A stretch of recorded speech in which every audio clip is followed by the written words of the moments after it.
kama gintiere nyoro jatend migawo mochung'ne tich kata tije mapacho kae kata labor Alfred Mutua ne en achiel kuom wang' jowi megwa mag Rural Media Services kae to bende mbui mare nolero ni atamalo mag jo Kenya mayudo thuolo mar dhi nyime kod tije makoro land makatargi en atamalo 5 kuom jotich minyayudo ni mama nyotijegi maromo 15,000 atamalo 5 tin ahinya. En ang'o manyalo miyo gini timore? No wacho kata kowacho ni stop gap measures mantiere ma sirkal rango mondo miyo ne ni thuolo mag tije olosi. To bende jo Kenya oikore ne tijegi nikech koro chaka ba jo Kenya gimotemo wacho ni lony onge to tije nitie. Gap makama kantiere. En ang'o miyo wayudore kama chalo kama? Lony nitie ikruok ema sirkal pok oketo maber. Nikech atamalo mar 5 tin kabisa. King'iyo ni thoth jok mane apply tije gin jok ma bende osedhi e rang'iny mar university. Gin jok ma jo degree.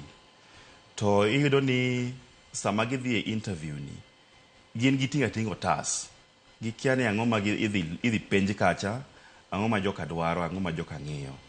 Koro dwarore ni sirkal odog chien matin wach ni yawa waseyudo nu tije chiegni 8,000 aparo ni kaka nowacho nyoro 8,000 lakini mantiere sani gin chiegni maromo 3,000 ma wanyalo yudo ma very immediate. Koro gima watem ni wadwaro okang' mar ji 100 ma jo degree mag jo construction. Wadwaro okang' mar ji 50 ma jo nursing.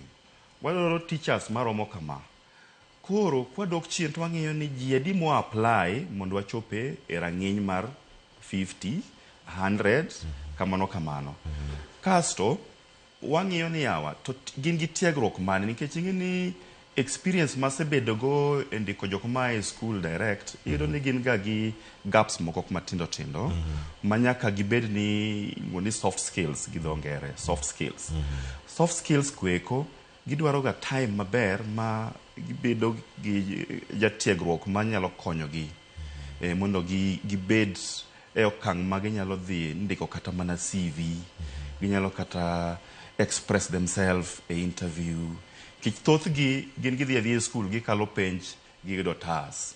Koro emomiyo ka failure rate no is very very high nikech ji ok oikore maber. Aparo ni sama wawacho ni koro wadwa shift wa from low level to professional level ni en opogore matin. Wadwaro tiegruok moro mabet longo matin nikech wadwa ni wang'iya ne to jomage ma ni e piny Kenya ka mwanyalo partner go kaka recruitment experts mondo gikonywa e tiego yudhegi. Ka gin go tas, be ginyalo wacho interview, be ginyalo wacho kizungu. Ang'o kendo midwaro madwaro tas, ang'o kendo midwaro mondo ji oikre maber. Kech amano omiyo jogi king'en gin very stringent nikech ing'eni competition ni malo kabisa. Tijegi ok gin jo Kenya kende malarogi. Nitie jo pinje moko maoko, jo Nigeria, jo kia kure.